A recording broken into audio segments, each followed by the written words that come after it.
an over collectivist culture can be quite toxic, right? Like you lose your sense of self and your like individual identity. It was the first time I heard someone put it like that, and I was kind of like, oh, like, I'm not sure how I feel about it.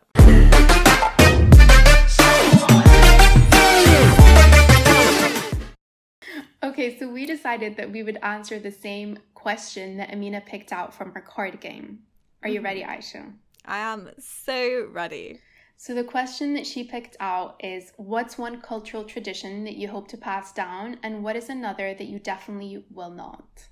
Okay, so a cultural tradition that I would definitely pass down, I think, or not I think, like I know that this is something that I hope to pass down, is how much I feel like in our culture we value family and we value the love that you share with them, you know? Especially between like kids and grandparents and aunties and uncles and cousins and friends that have become family and all of the above, people that you feel like, you know, you have a very strong connection with. And the way that I feel like we really, I always go to say this word in Arabic because I feel like it's different in English, but like يحافظوا على relationship. Maintain. Like they really, it's not, I feel like it's more than maintain. It's like maintain, but also put care and effort and love into it. Upkeep makes it sound like you're a caretaker in like a school building. You're upkeeping with it. I mean, that's kind of what it is. I think it's mainly, I think the word is maintain. I mean, okay, so I mean, like, don't quote me. If someone has Google Translate, probably a better bet.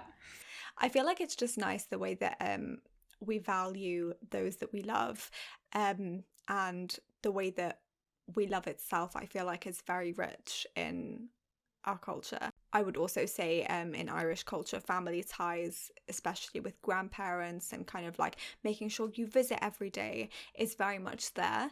I would say it's less present in English culture, but from what I've seen, but with my family in Ireland, family is also a very huge thing. So I would really want to pass that down and I would hope that my kids are able to express the love that they feel freely, and yeah, I think it's a beautiful thing, and I love that about especially Arab culture, how expressive and loving I feel like we are. Yeah, we're all a collective. Yeah. Is Irish culture a collectivist culture? So I would say that our Arab culture is definitely a collectivist culture. 100%, of course, yeah. I would say when it comes to British English culture, it's like English culture itself is very individualistic. Yeah. 1000%. I would say Irish culture is somewhere in between.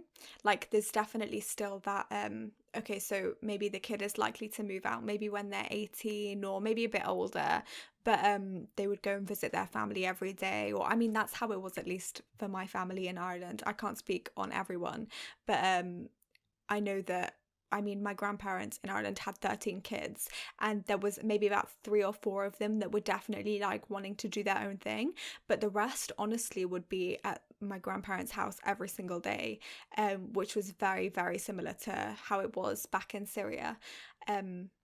So yeah, I would say it's somewhere in between. Yeah, and I think that's kind of the healthiest, to be honest, because I feel like an over collectivist culture can be quite toxic, right? Like you lose your sense of self and your like individual identity. Mm-hmm. But then you have the completely like individualistic culture where it's very kind of rooted around no one but me, and it creates a lot of like selfish behavior. Mm-hmm. From that. How do you feel like, because obviously growing up in the Arab world, how do you feel like growing up within that collectivist culture impacted you? Well, it's really different because my school was quite international. My teachers were British. Like, if you're thinking about how you're spending your time as a kid, and like you're going to school from 7 a.m. until like 3-4 p.m. Like if you have extra school, like extra activities after school, all of that. Like I'm spending a lot of time with people who come from individualistic cultures. So naturally, I picked up a lot of those behaviors and a lot of those traits. Mm-hmm. And you're a very family-oriented mm-hmm. person. And I do love family, but I think it's not that I'm not a family-oriented person, but I think it doesn't come as naturally to me as it does to you. I feel like because I feel like you're an extremely independent person as well. Like you really hold your independence as something that like is a very important thing for you in your life. Yeah, exactly. But yeah, so I think growing up in a collectivist culture, I think I did pick up some traits, but also I had a lot of individualistic culture influences as well. So I think I'm still kind of working on this like perfect in between where you're able to be selfless for others, but able to be, I've learned this word recently, self-full. Not selfish, but self-full, which means that you feel, I mean, I don't know exactly what it means by translation. Yani in general, it's the idea that because selfish has such a negative connotation, but if you're self-full, you're taking care of yourself so that you can take care of others. Did you learn this from Sean Booty? Of course I did. I watched this video a few weeks ago and loved this. It's so good, honestly. I think there's so many lessons to learn from her. Like, I think she's one of my favorite people to watch because of so many reasons, which I could go on probably in a whole other episode, honestly. I 100% agree. There needs to be that balance that you strike, because self-full, as I heard it from her, it's absolutely what we should strive to be. Like, it's not self-love isn't selfish, you know? You have to be complete. I mean, I feel like this is said 10,000 times, but it's true. Like, you have to be complete before you can try and fill other people's cups, you know? Yeah, but, exactly. Tell us, what's my take on the question, right? The first what was your answer? What's one culture tradition that I hope to pass down? Mm-hmm. It's the respect between parent and child, because I feel like I see it go away more and more. Honestly, I see those kids with iPads scolding their parents. I'm like, I feel like the roles are reversed here. Like, your parent should be yelling at you. I mean, I'm not with like this like yelling parent-child relationship at all. Like, I'm joking, but I see this lack of respect. Like, I think parents should respect children, but children should respect their parents. Like, respect your elderly is something that's going away. But I think it is a fine line, because I think sometimes this whole like respect and kind of owning your whole life and giving your whole life to your parents can be quite toxic again, and it can be quite not healthy for your own like state of self, I guess, and not being able to be the person that you want to be because you're living your life for your parents. But I think there still needs to be that element of like, your parents are important people in your life. And I feel like I see, especially in the West, actually, a lot of people kind of disregarding that. So that's something that I love about our culture that I feel like I hope to pass down to my kids as well. Do you know, I saw a TikTok on this not that long ago.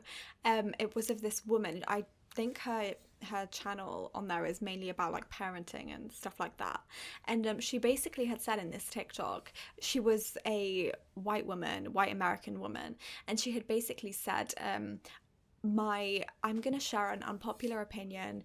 My children did not ask to be brought into the world, therefore I'm the one that should give them all the love, all the respect, all the kindness, provide them with what they want. And in return, they owe me absolutely nothing because they didn't ask to be here. Oh my God. No, but then she went on to say, and they don't owe me even to like not put me in an old people's home, or they don't owe me like their shelter or anything like this. But because I give them everything, they then choose, they are now fighting over who gets mum when she's old. Oh, that's funny. It's like reverse psychology, isn't it? Kind of, I guess. But I mean, she wasn't saying it in a way to be clever. She was saying it in a genuine way where she truly believed like her kids owe her absolutely nothing, but she's the one that owes them everything. And I feel like that's, even though we know that Western culture can be quite like that, or it can be quite different to Arab culture in terms, of the whole parent-child relationship. It was the first time I heard someone put it like that, and I was kind of like, oh, like, I'm not sure how I feel about it. I mean, to be honest, I kind of agree with it to some extent. Like, I mean, I'm not a parent, so I feel like I can't speak as a parent, but I don't like the idea of, I feel like every mom listening is going to be like, shut up, you haven't been through pregnancy. But I don't like the idea of, I carried you in my tummy for 9 months and now like, it's almost like a blackmailing thing. Yeah.